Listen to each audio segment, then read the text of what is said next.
May 25th, 1977 saw the release of George Lucas's Star Wars, which quickly became a surprise blockbuster hit.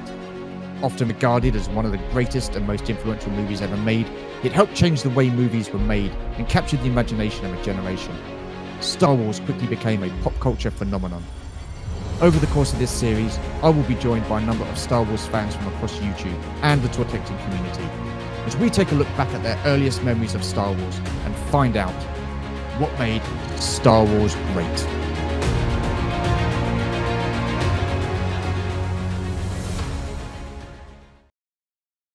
Hello Toy Collector fans, Universal Toy Collector here, and welcome to the channel. And welcome to episode 16 of What Made Star Wars Great, the series where I get to speak to members of the YouTube and toy collecting communities about their earliest memories of Star Wars, and to basically find out what made Star Wars great. And joining me this week, we have Podracing Palpatine. Hello, sir. How are you? Hello, I'm good, thanks. Yourself? I'm okay. I'm okay. Not too bad. Could be better, but there you go. Welcome to the channel. First time on the channel, so really do appreciate you joining us. Thank you. It's good to be here. Good to be here. Awesome stuff. Awesome stuff. So I start off the chat every week by asking you about your thoughts and opinions on the negativity regarding Star Wars. So I mean, there's a lot of it going around, especially of late. I just wondered what your thoughts and opinions were. Yeah, I try not to listen to it. We're kind of living in a world now where you can't really discuss your difference of opinions. It's almost like you can't be friends with people who have an alternate opinion to yourself, whereas you used to be able to mention things and say, I don't like this, I like this, and you'd be able to discuss it, and maybe your friends or whatever could change your opinion. But now it seems difficult to discuss that sort of thing. It's like you could keep close-lipped about it, but it tends to drain on yourself as well. If you listen to a lot of the negativity, it just pulls you down. So I try to avoid it and formulate my own opinion. If I like it, I like it. Well, that's it. I mean, your opinions could be different to mine, but that's okay because this series is about opinions. I mean, not everybody likes the same Star Wars. That's fine. So, opinions are all good here. So if your opinion differs to mine, that's not a problem at all. So let's just get straight into the chat then. What are your first memories of Star Wars? Well, my first memories of Star Wars were 1977, 78. It would have been in England. Strangely enough, I never got taken to see Star Wars at the cinema, and I only lived down the road from a cinema. So why my parents never took me, I'll never know. But the kids at school used to talk about it. Yeah, they all had toys. We'd all play. So my real first experience of Star Wars was 1980, going to the cinema to see Empire Strikes Back. Okay, cool. And that was when cinemas were just literally one, maybe two screens. So a huge auditorium packed full of people, and I hadn't seen Star Wars at that point, so I didn't really know the characters. But it's just so well written that you didn't need to know. You just knew who was good, you knew who was bad, and you just went along with the adventure, and it was brilliant. It was fantastic. Seeing Empire Strikes Back first before Star Wars, did that sort of like? How was that? I mean, did that ruin Star Wars, the original Star Wars, for you, or were you just as excited to see that? No, not at all. I mean, my first experience of Star Wars was on the TV, unfortunately. So right, so you'd actually seen Star Wars before you went to the theatre to see. So you'd actually seen Star Wars. We saw Empire in 1980, and and then Star Wars was 82 when it came on the TV in England. Okay, and I thought it was my first experience, but it was such a good story that you just got swept up in it, and it was just good. You got carried along, and it's the fact that Luke at the end is just on his own, and you're on the edge of your seat, just willing him to do it, and it was just so well. And I know people sort of trash on Jedi, but I love Jedi. I think it moves on. No, Jedi's a great film. It's a great film, definitely. Yeah, all three of those, just fantastic. So when you found out that Vader was Luke's father, did that affect how you felt about it in Star Wars? Because you knew he was his father then, didn't you? Whereas if you'd seen Star Wars before, you'd have thought, oh, who is this guy? Then the big reveal sort of thing. Did that affect you the way you enjoyed it, or did that not bother you at all? Not really, no, because I was that young. You kind of thought, yeah, you thought. I mean, I was 10 at the time when Empire right, came out, so you just thought he's a bad guy. He's got to be lying. It can't be true. yeah, So you think we'll wait for the third one to see what happens. So you just knew he was a bad guy, and that was it. yeah, There's no possible way that what he's told Luke could have been the truth. And yeah. well, it turned out that it was, but it was. And So, you see it now, and it's just there's nothing since then. That reveal was just incredible. yeah, You just don't yeah. get that in the cinema these days. Well, that's unfortunately you don't know, which is a shame. So you've seen Empire Strikes Back. You've sat there, watched it all the way through the, at the theater. What were your feelings when you come out of that movie? Out of Empire. Yeah. Oh, yeah. You're a bit deflated, really, because, like I said, it's clearly defined who's good and who's bad. But, Yeah. They didn't win. The heroes always win. Yeah. And it's like, well, they kind of got away by the skin of their teeth, and they should count themselves really lucky. So you're just there, and you just couldn't wait for the next one, because you're like, how's this going to pan out? It's, and we've got to wait 3 years. Yeah. It was like, so yeah, and it's not like you could go back and watch Empire because you had no home video or anything. So yeah, you're just literally just there, you're just in the wilderness, just making up stories in your head. How could it all play out? Yeah. And what about the special effects and the vehicles and the action and the lightsaber duels? I mean, what did you make of those? They're great, and they still stand up today. I know Lucas complains that they're not the way he really wanted them, but compared to films that were around at the time and ones that followed it, because every studio wanted a Star Wars afterwards, they were absolutely groundbreaking, the effects. I mean, you see, a Millennium Falcon flying through an asteroid field, these huge starships, and they look real. They have weight to them. Yeah. And ILM did an absolutely fantastic job. They did, considering where they started from. Yeah. Because they had to build all that machinery and all those cameras and equipment themselves, didn't they, from scratch? So, I mean, you had people that were at the top of their trade that were sort of like, a bit of a hippie mentality going on, apparently, according to that Empire and Dreams. I've got a book here that's called Empire Building. Oh, okay, yeah. It's a great read on how the film got made, and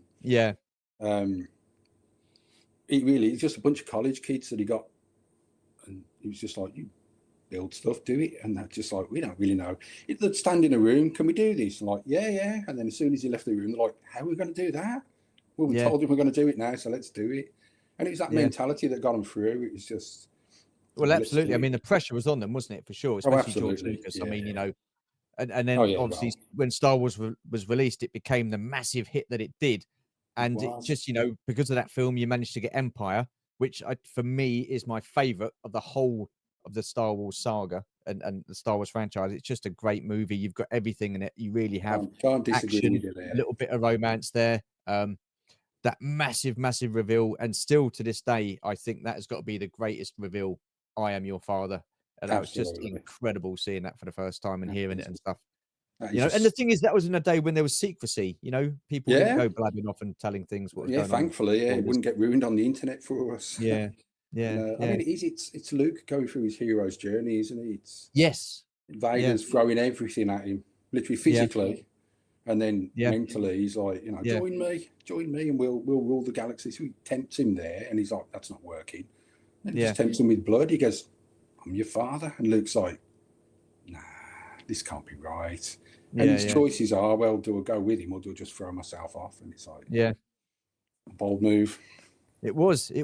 So then Empire ends, and then we've got, like you say, wait 3 years until Return of the Jedi. Again, an absolutely fantastic film. What was your thoughts on that? When the reveal was true, when you found out that he really was like Luke's father? Well, yeah. I mean, that was it, because you went along with it. It's like, okay, so he did tell him and it was true. So you thought, well, how's this going to work out then? And where's Luke going to go? Will he succumb?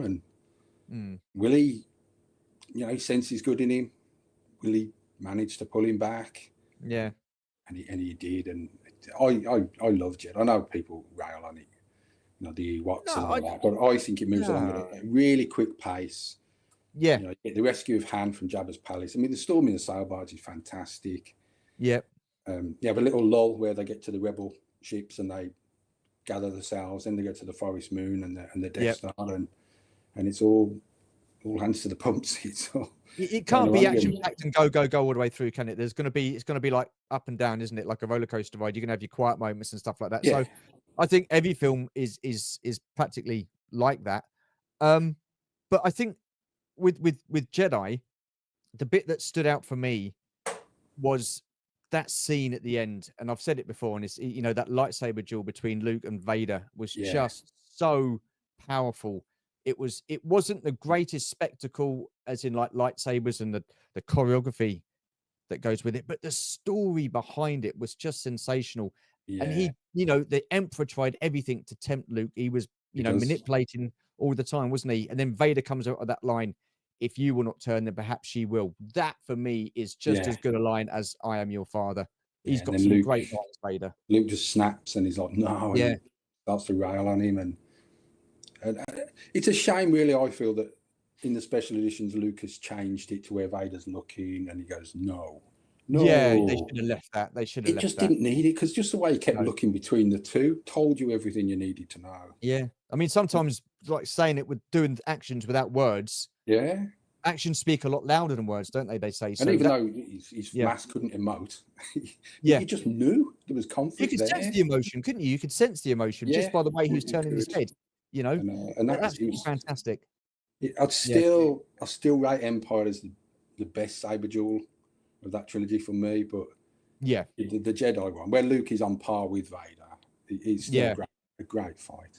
But the thing is, as well, when he chops his hand off, and then that Palpatine says, "Right, good, you know, now you can take your father's place by my side," and he does that, and he looks at Vader's hand. He's chopped off, and he's got his own robotic hand. I just thought that is so well written. That was just and from a young age, I picked that up straight away and go, "Oh wow!"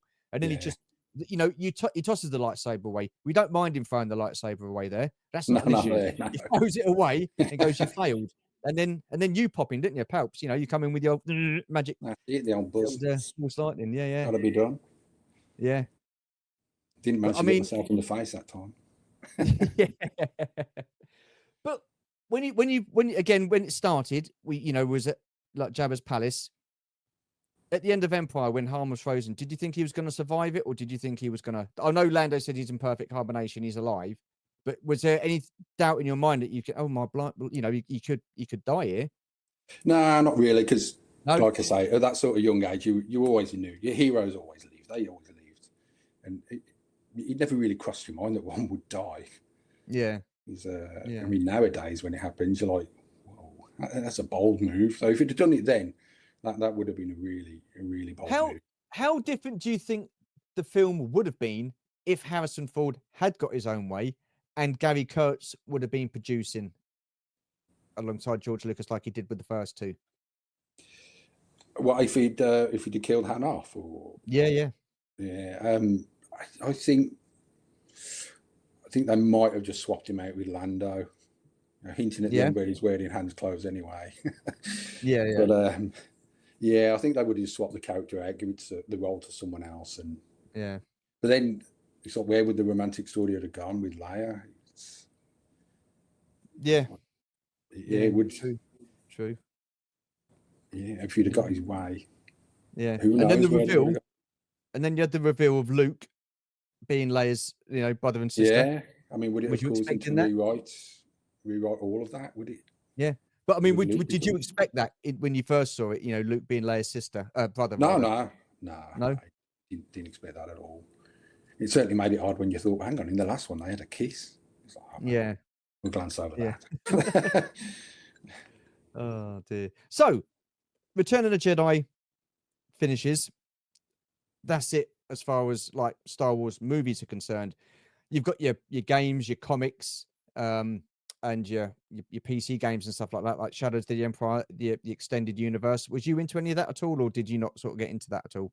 Not to a great extent. No, I didn't dive into the books too much. I kind of went off onto a more of a Star Trek track because Okay, there was yeah, a whole backlog of books all readily available that could yeah, just dive straight into. So I never really went into the books and the comics. The games, I dived into the games, no problem at all. yeah. Any Star Wars game, I'll just gobble it up and be like, gotta play it, gotta play it. So yeah, And I did play them. yeah, Even the slot machine, I remember that queuing up just to put your coin on the edge, going on next. wow. Yeah, back in the good old days, they were good old days when you could go into shops and the aisles would be lit with Star Wars merchandise and like action figures and vehicles and stuff like that. Yeah. Surely Oh you yeah. must have been into all that. You got into the toys eventually, You did go you? into Woolworths, like you're saying, it'd be Yeah, aisles of Star Wars, Empire and Jedi merch. Remember yeah, saving up my cash just to get myself an ATST. yeah. It was They were £30. great as well, weren't they? I mean, how cool did they look? Oh yeah, they're Those fantastic. ATSTs. I mean, Really yeah, good. absolutely awesome, absolutely awesome. So then, mid-90s, we find out that George Lucas is going to be doing a prequel trilogy. What were your thoughts on that? Did you get excited? Yeah. Yeah, It was like you said, there was that period between 83 and 99, which we call yeah, the dark times, where yeah, you had droids and Ewoks cartoons if you watched them, but there was nothing. It was, he was mm, desperately trying to keep the franchise afloat with toys and books and stuff like that. And you thought, you're just regurgitating old figures, and no one really wants buff Luke and buff Han. yeah, And when it got announced, it was my friend Dean. He basically said, because at that time it was all still on film reels, so America yeah. would get them before we did in the UK. And I think it got released over there in was it May, and we didn't get it till June or July. That's it. Yeah, So the Phantom Menace, he basically said, "There's no way we can have a new Star Wars film and have it ruined for us. So we're going to take a trip to LA." you did you? And we went out to LA to watch it. Oh, how cool is that? I mean, that is awesome. How was that? It was a great trip, going abroad to the States to see it. And we enjoyed the film at the time. I remember watching it. It was really, really good. Yeah, New Star Wars. It was fantastic. yeah. And What was the saw it a atmosphere couple of like? times. Because they certainly put on a show out there, don't they? The Americans, It and was great they because we really, went to really Man's Chinese Theatre, and they oh, had the people queuing at the front. yeah, The queue start or the line starts here, and they were all there. It was all dressed up and everything. It was fantastic. wow. Even to the point Um, where we didn't go out for episode 2, but for episode 3, because we thought it would be the last one. yeah. We went out there You, again, and you went back out for episode 3? we did. Even though then it was digital, so England technically got it before the States. Yeah, We just thought, got to do it. And there was the three of us, me, Paul, and Dean, and me and Dean had concocted a plan to get midnight show tickets on the opening night. yeah. We never told Paul, and we said, "Oh, we've got like 11 a.m. tickets and 3 a.m. tickets." And we got there and we said, "Well, we'll pop down the cinema and we'll pick the tickets up, so we've got them in hand." And we went down, got our tickets, and we're walking back, and I'm slightly ahead. I've got my camera ready, and it's one of them moments, they're priceless moments. And we're walking along, and Dean just goes to Paul. He goes, "You think we've come all this way and not have midnight show tickets?" And Paul's face is just like, and it's just like, I just snap, got that camera, got that photo, and it's just like, it's just them How moments cool that, is that? you Yeah. remember, and that's what makes it all great. It's just like, and then everybody was dressed up. It was like a carnival atmosphere. It was just fantastic. Oh, do you know what? That is one thing I really do. I would love to have experienced, whether it be, I think more so the prequel trilogy, the original trilogy, because I was too young to go to see Star Wars at the time anyway, and the first film that I remember seeing and paying attention to was Return of the Jedi, because again I was a little bit too young for Empire, and I didn't remember any of it. But I just hear the stories and see the pictures and hear people, talking about these experiences they have when they've seen the film for the first time on opening night out in the States and stuff like that, because they make a carnival They make a atmosphere of it, big don't show they? of it. Yeah, They England, do, we yeah, just and don't you've do that. experienced that, so yeah, We that sit, is so cool. we sit at the end of a film and it's a little golf clap, like, bravo, that was Yeah, really yeah, good. yeah, America yeah. was all like, yeah, woo. we were like, yes, this is it. What we live for. Wow. And what did you think of the films? I mean, you know, you talk about all that anticipation, the excitement, the atmosphere, the carnival atmosphere type sort of thing. Did you come out feeling flat, or was you like, okay, you know, this, you know, not bad? No, we loved it. Yeah, we come out and you know, you're going shopping everywhere. Where can we go and buy some Star Wars merchandise? It was, you got swept up in it. It was really good. Still to this, I like the Phantom Menace. I like it. I don't mind Jar Jar at all. Well, yeah. I mean, look, listen, he's not my favorite character, and you know the online abuse that I can't remember his name. Armored Best got was bang out of order. You know, and I still to this day, I watched Phantom Menace and I eyes rolling on. Oh god! You get yourself a copy of the Phantom Edit when he's not in it. The Phantom Edit, yeah. But I mean, it had some wow moments in it. That film for sure. The pod racing scene was absolutely phenomenal. You know, it took you back to Return of the Jedi, didn't it? With the speeder bikes and then, like you say, the Maul fight. Yeah. I mean, that fight was just incredible. Then, when Qui-Gon got it and Obi-Wan just started wailing on him. Yeah, I mean, I was surprised that they you know, killed Liam Neeson, big name actor. You thought, he's going to go through this. Yeah. Are you surprised they got rid of Darth Maul so easily and so early? Not so much, no, because he's kind of a throwaway character. A lot of them are really. It's really Palpatine that's the main engine behind it all. Yeah, we always knew that from the opening of the original Star Wars novel. There's a bit of a prologue where it tells you basically that the Empire rose from within. Yeah. Senator Palpatine, it doesn't quite play out the way it did in the films, but basically how Palpatine took power and declared himself emperor. So you always knew it would be him, and then he's just despicable. He just throws people away. The disposable. He uses them for a purpose, like a means to an end, don't they? They just, you know, gets what he wants out of them, and then. But you know, then episode 2, Attack of the Clones, you had Dooku as Palpatine's or the Darth Sidious apprentice. What did you make of that? I could never work Dooku out because it was like, is he really Sidious's apprentice, or is he sort of got his own agenda? He's like, because he tries to lure Obi-Wan. Yeah. And then he tells Obi-Wan, he says, you know, it's all being run by a Dark Lord. And you think, it seems a bit of an odd tactic to drop your own boss in it. But then he goes to report to him at the end. So you think, is he trying to play both sides off himself, or has he got his own agenda? That is a good point, isn't it? That is a good point. or do you think he was trying to throw Obi-Wan off because, you know, the Sith, that, you know, they lie, don't they? You know, they you know, deceit and stuff like that. I think his character was very well written, and his story arcs were great in the Clone Wars. You know, you got to know a lot more about the character, Count Dooku. Yes. You know, because it was sorry, go on. No, I was going to say I did enjoy all that sort of stuff in the Clone Wars where it fleshes them out a lot more. Yeah. After with TV, you got time to do that sort of thing. But it is good to see that. And then you had episode 3, Revenge of the Sith. Again, you know, I think probably my favorite of the 3 prequel movies. And I've said this loads of times. I thought the fall of Anakin was very easy, but then, you know, doing this series, I, you know, begin to realize that the manipulation of Palpatine was there from the very, very first movie. I just didn't see it, and then you see it, and you just think, wow. And even through the Clone Wars as well, I just think it's, you know, it just ties it all in so nicely. I mean, there are some lines or scenes that were cut from Revenge of the Sith. Yeah, that would have made Anakin's fall a bit more easier to swallow, say, because it did seem like, I'd say, it seemed a bit quick. Yeah.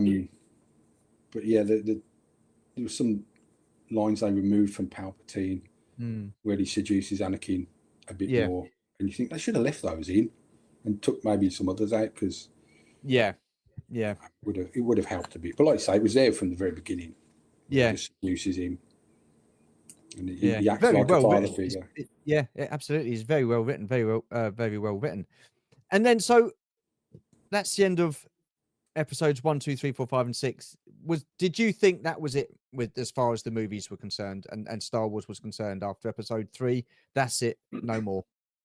Yeah, I mean, there'd been whisper of it was meant to be a 9-story arc, but once it got to 6 and 1, 2, and 3, and 4, 5, and 6, you thought, I'm not sure where it can go from there, because that's got a pretty definitive end. Vader dies and the rebellion win.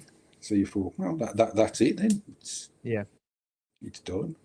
Yeah. Then Lucas sells Lucasfilm to Disney. I mean, what are your thoughts on that? Well, Disney were a well-respected company. They've got some good films under their belt. Yep. Lucas is getting on, so selling it, not the worst plan in the world for him. Yeah. But yes. What followed?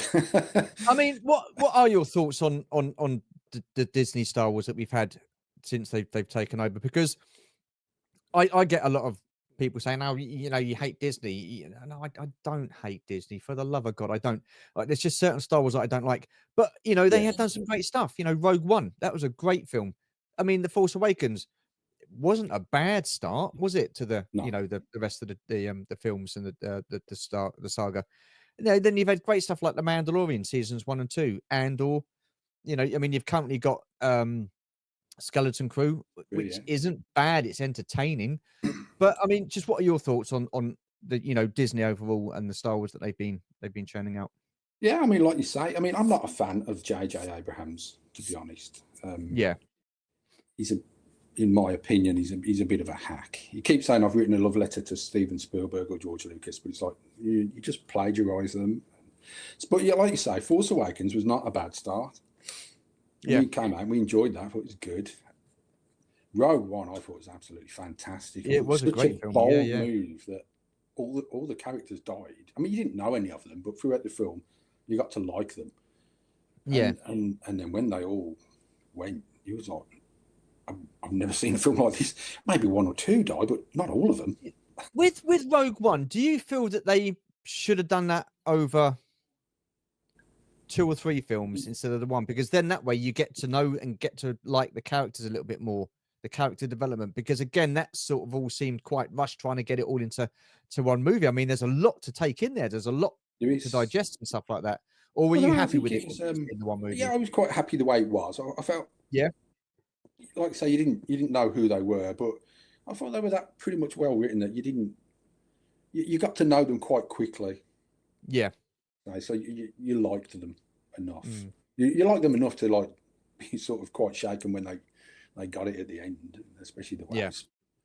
Yeah. As soon as that droid fell, you thought, this is all going to go wrong real quick. And it did. Yeah. Well, because they just started going off one at a time, didn't they?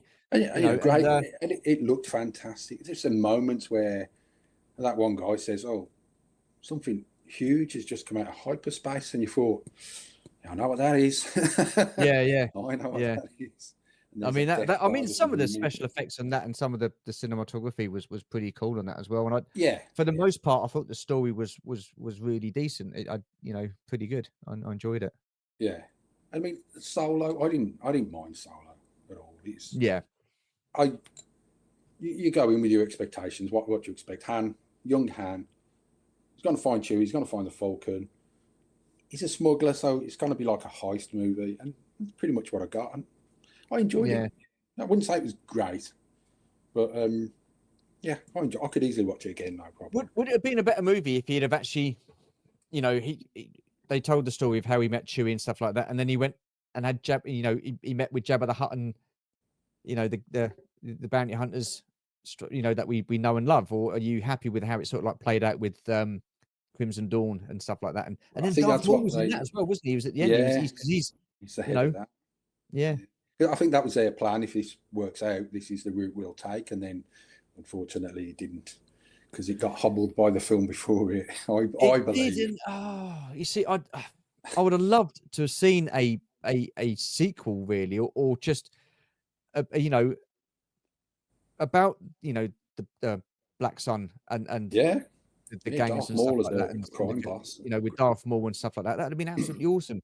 you get to, you know, put a bit more meat on the bones of Kira, so to speak, and stuff like that. And then you can see Darth Maul again and what have you. Because again, you know, he, what was it, at the end of the Clone Wars, he was kind of like, you know, head of Mandalore, wasn't he? And he was the, you know, and also he did the crime syndicates there, didn't he? Because I think there's an episode of Clone Wars where he took out, you know, all the heads of the crime syndicates and stuff like that, and took over from them. So yeah, you know, but there you go. Yeah, Never mind. But yeah, heading back to the prequels, it's like The Last Jedi. Wow. Well, I mean, Rian Johnson, he did say, I'm going to subvert your expectations, and he did, because I went in expecting to see a good film. Yeah. I just, every time we talk about this, every time this movie pops up on this, I don't know what to say. I mean, I know. You know, I can't, you know, are there any positives to take from it? Well, I kind of guess you got some of the cinematography. I mean, some of the shots look pretty stunning. I will give it that. As far as story's concerned, it was awful. I mean, come on. Pick it apart. Like Christmas turkey. It's we often have debates around here about which is the worst, episode 8 or 9. I always say 8 because that's the one that really derailed it, and 9 unfortunately had to recover from that, and it never had a chance, never stood a chance at all. But why did they let? This is what I don't understand. Why Lucasfilm, who, you know, they did the original trilogy, they did the prequels. Why did they not have a story for episodes 7, 8, and 9 already in place? You get one writer come in, do the lot, and then you can get whoever you want directing it. Why?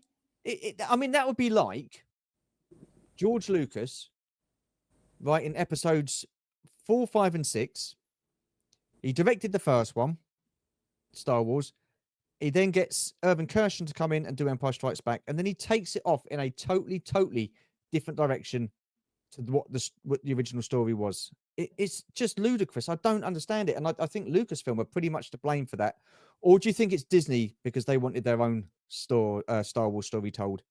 Yeah, you know, I know people talk about an agenda and stuff like that, and you do think they have. Oh, there was no talk of agenda at the time. There was no talk of agenda at that time. It was just, you know, I'm sure it must have gone on in board meetings or something, and they've like got the George Lucas handbook and just chucked it and said, "We'll do what we want to do. This is our franchise now."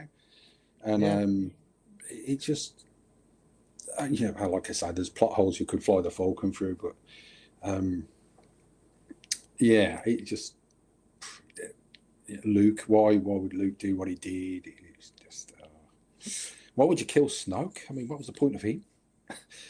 You're big bad. Well, like, oh, we'll just kill him. It's like, well, who was he? You saw him in the Phantom, not the Phantom Menace. No, you didn't. You saw him in the Force Awakens, and you thought, oh God, you know, who's this guy? You know, he's going to be pretty cool. And it was just ended up being nobody. Do you know what I mean? It was absolutely weird things like Maz Kanata would. Where'd you get that lightsaber? And she go, it's a good question, but for another time. You think it's a really good question. I think you should answer it, but you know, we just got Luke's. It never got answered because no one knew. No one had the foresight to think of the story to say, right, this is why. It was like J.J. Abrams has set it up. Rian Johnson's come and said, "Sod you, mate. I'm going this way." And then, of course, J.J. Abrams picks it up afterwards, doesn't he, for episode 9? Well, they gave Rian Johnson just total creative control, didn't they? And then was it Colin Trevorrow that was meant to follow? He was supposed to do it, yeah. And because Rian Johnson wouldn't tell him what his story was, he was like, creative differences, I'm walking. And he went. Yeah. And if you look at the art of episode 9, the story that is told in that book, you think this looks like a pretty good film, but it's not the one we got. Yeah. But it's just it's a shame. Really. I mean, you somehow returned, didn't you, pal? I did on that that line. I say, let's never forget, kids. An Oscar-winning writer wrote that. Yeah, he returned. Just. I mean, my goodness me. I mean, you had all of that expanded universe stories that Disney just pushed to the wayside, made it non-canon, and then now they're just picking what they want from it, the best parts. Well, the best part of that was probably the Thrawn trilogy. Yeah, You know, I mean, I've maybe not read. the Timothy Zahn books and Yeah, stuff like that. Maybe they should have gone with that from Shadows of the Empire. Not yeah. is it Is that Shadows of the Empire? No, Heir to the Empire. Heir to the Sorry. Empire? Yeah, Yeah. That would have been that, great. like the one with Luke and his children and Leia and their Yeah. children. And Yeah. yeah, Why not? yeah. I hear people talk about it a lot, and I think I must read that one day. Yeah. We'll pick it up. But yeah, it's I don't know. When you hear the interviews afterwards where they literally are saying that we didn't have a story. She was Ray Palpatine. She was Ray Kenobi. She was a Skywalker. She was Ray Nobody. It's just like, what? You've got to have a plan. You've got to. Yeah. You know what? I was taught at a very early age in my when I first started work. Prepare to fail. No, fail to prepare. Prepare to fail. Yeah. They didn't prepare. They just thought they'd come in. Star Wars was this. Yeah. Anyway, so what is it about Star Wars that really stands out for you? I mean, this is across the whole board. I mean, it's still there now. It's longevity. It's the way it stuck itself into the public domain. That everybody knows it. It was just, I mean, the company had no hope in the film, and it took off massively. And there'd never been anything like it. Everybody got swept up in it, and it's just, the way it transports you off into pure fantasy. I think a person has said that it's not science fiction; it's a fairy tale, and that's the way you look at it. It's like, it is. It's it'll just take you away from the regular mundane. If I want regular mundane, I'll look out the window. But if I want, pure fantasy, just put a Star Wars film on. You just see things I couldn't even imagine. It's just alien races, worlds. It's just fantastic. The creativity that's gone into it all. I mean, it must be fantastic working at like Lucas Ranch, some Skywalker Ranch. You're seeing it in the making of, where all these creative people design whatever you want, and the boss walks in and he's like, yes, no, yes, no, yes, and you think, great. I get paid to just draw whatever I want, build whatever I want, and the boss is like, I like that, don't like that, like that. You're like, what a job. I mean, it must have been awesome. I mean, freedom and yeah. I mean, do you prefer the older way of doing the movies with the sets and the models and stuff like that, and the way they filmed those? Or are you quite happy with the modern technology, the CGI, and the special effects that they're using today? You can kind of see it in episodes two more than three, where Ewan McGregor's a bit sort of uncomfortable. He's like, what's going on here? There's a man with a big tennis ball, and it's like, and they've got the volume now, which again, it's not bad, but they're limited on the size of things. So, but yeah, I still think you can't beat going to an outdoor or an indoor set and working. I mean, that is one thing I will say about the sequels.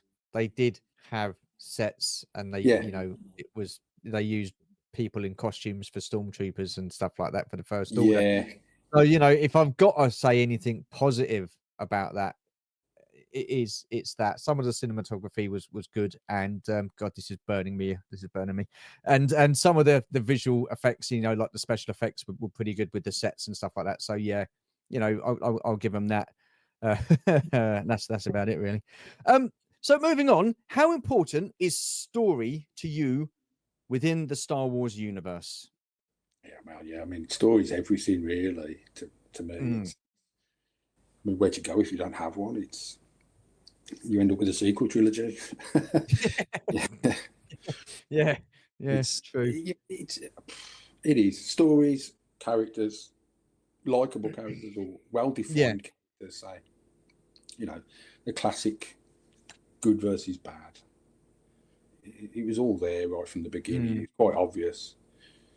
All the British accented people were evil, and all the American people were good. But story is all important, because, like I say, we've seen it with the sequel trilogy. If you don't have a story or plot, you seem to be fumbling around in the dark and trying to patch over things. And the way JJ works, to me, it's like oh, look at the shiny over there, and you're like, oh, no, don't look at that, look at that, and then you're like, oh, what's that? No, don't look at that, look at that, and you think he dazzles you.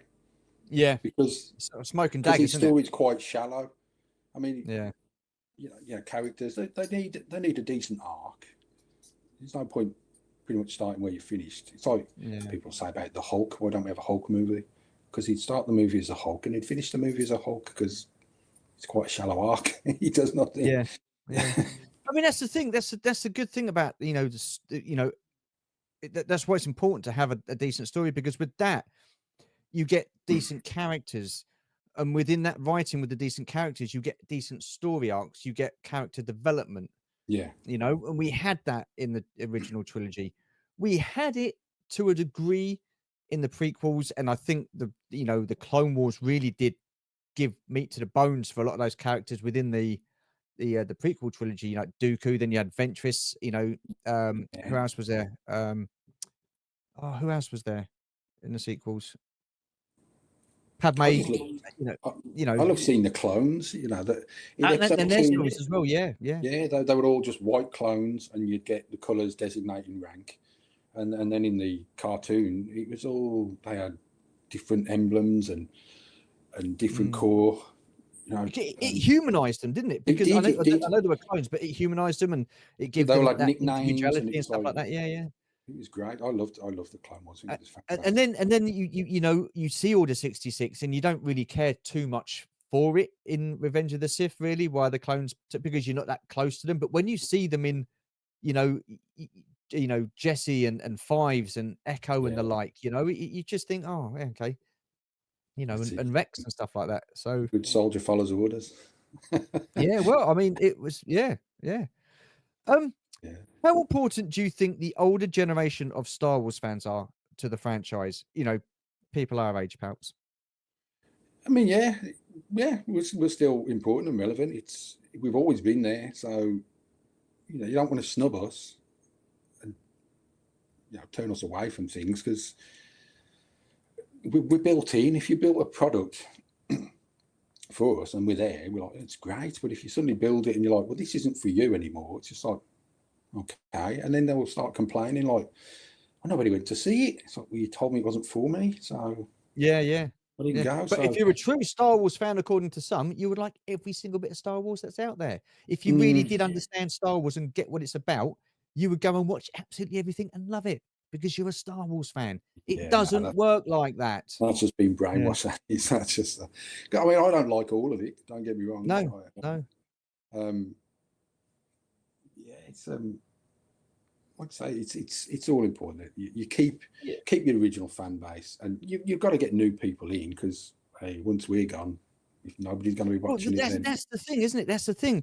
We don't want capes or medals or anything like that for being, fans of Star Wars for 40 odd years, but give us the decency to, make Star Wars that we're still going to enjoy. I understand that they got to get in a new fandom. I get that. That's progression, but don't do it at the expense of the older fan group, because this day and age, people aren't really that interested in Star Wars anymore, and it's starting to show. With the decline of sales for action figures, that the viewing numbers have gone down drastically for some of the TV series that they're doing. Because they're aiming at different demographics. Stop it. It is a bit sad that I look at it now and I think Star Wars was a cinematic juggernaut. It was, and now it's relegated to television, and it's like it's a bit sad, really. Yeah. It's not to dump on television, but you can get a lot more story told over the course of 8 or 9 episodes. But it's television. You can't beat that 40-foot screen.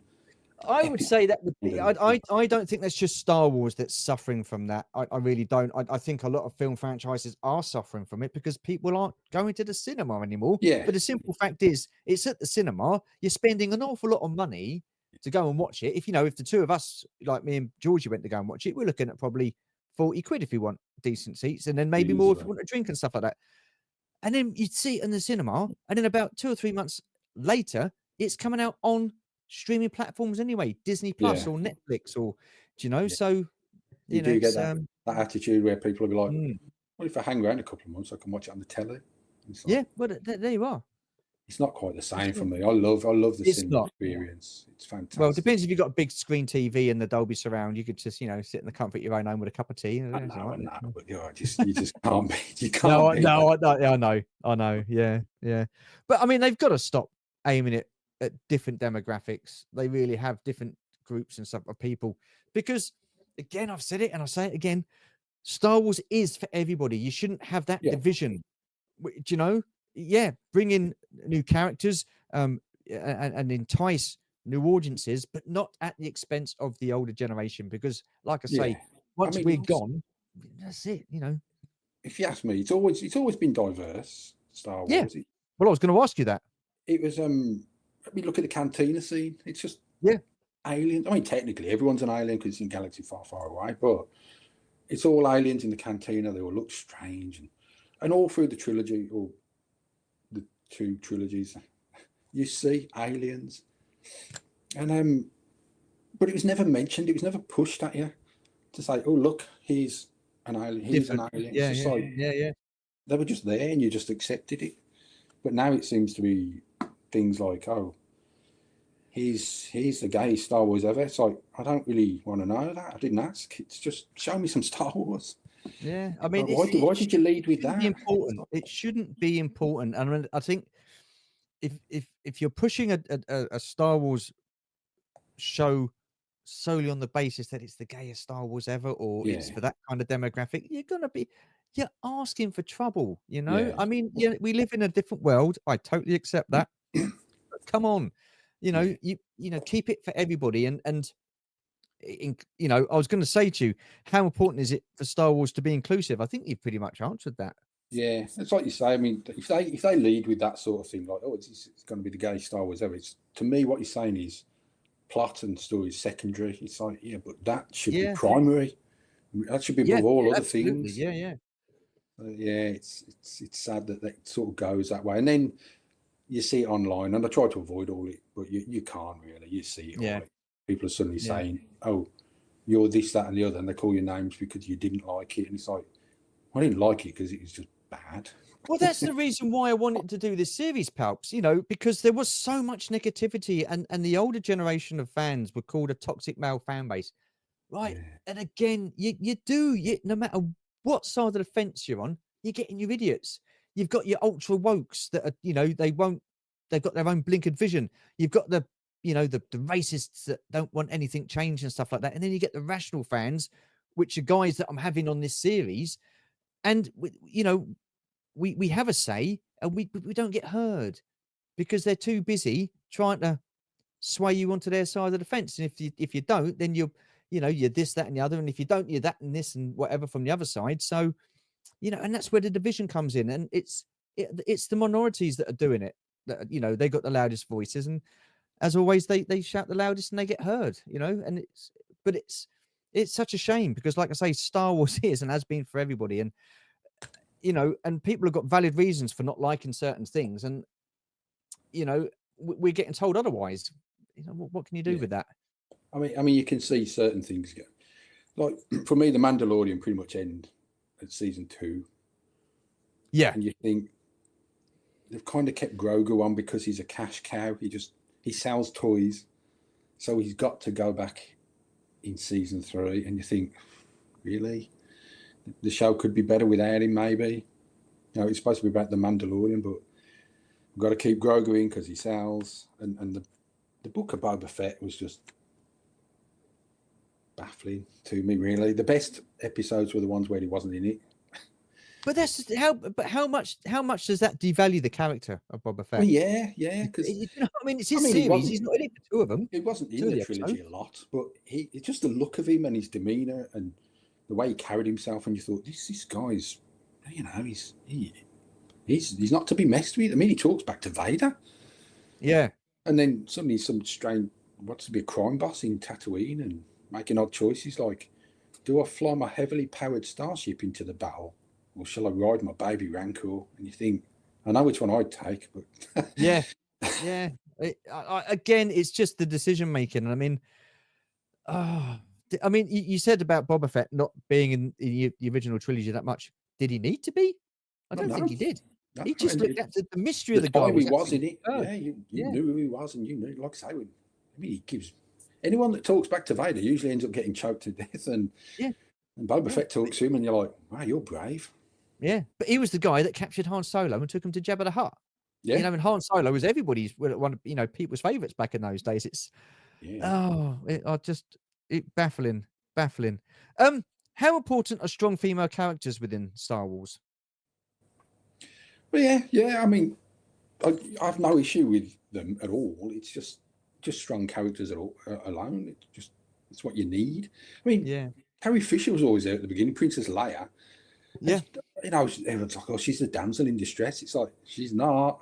You need to watch that film again. Yeah, but even Carrie Fisher's admitted that she wasn't a damsel in distress, not your stereotypical type of damsel in distress. I mean, she says it herself.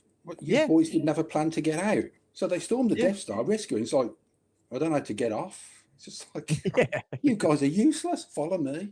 Yeah. So she was always a strong character. Although they are few and far between. She was the only real female character in that trilogy there. But yeah. I mean, to me, like people going about Rey, she didn't have a lot of depth to her. Well, no, but that wasn't Daisy Ridley's fault. Listen, what we say about I mean, you can't, exactly, you can't. It's the way they were written. It's the writing, It's the writing that's let them down. Actors are doing the job that they get paid to do, and absolutely, yeah. Kylo Ren, I thought he was a great character. He looked good. What's the actor's name? Adam Driver. Great actor. I like Adam Driver. He's a good actor. Unfortunately, just some poor writing. Yeah, I mean, you could say the same for Finn. You could say the same for Poe. Oh, Finn, jeez. yeah. I mean, a guy that could have led a stormtrooper rebellion just turns into a guy running around on the last film shouting for Rey. I know. I mean, they had him set up.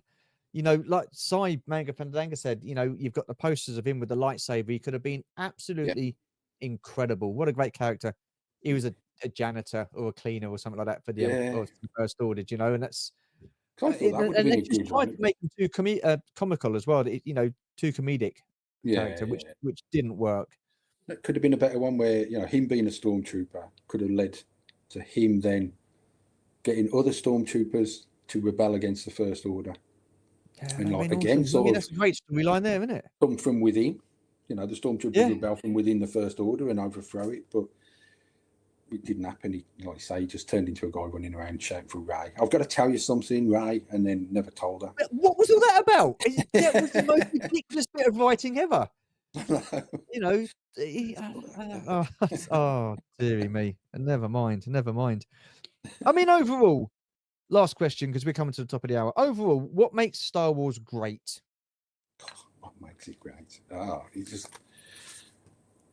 just the everlasting memories. It's like I said, the pure fantasy of it all. So I was young at that time, impressionable. It just whisks you away to faraway lands, and so the pure fantasy and adventure of it all. To the young kid, you love all that sort of stuff. And looking back on it now, it takes you back to that time where I didn't have a care in the world, didn't have bills to pay. So it's sort of a nostalgia trip. It's like, yes, I remember this. It's gives you that sort of warm glow that it's like, I like this, and like it takes you back to that sort of thing. And it's longevity and the creativity that it spawned. It's so much artwork come from it, and all the films and the books and the comics, and there's people all around the world just embrace it. Yeah. I mean, even me, I'll draw Star Wars all day long if you ask me. But it is. It's just the way it's inspired people. Even things like Troops. I mean, who thought that? You're watching Cops TV show, and then you think, what if we set this in a Star Wars universe? It's just just inspires people to do that sort of thing, and it's just. I don't know any other show really that it's done that.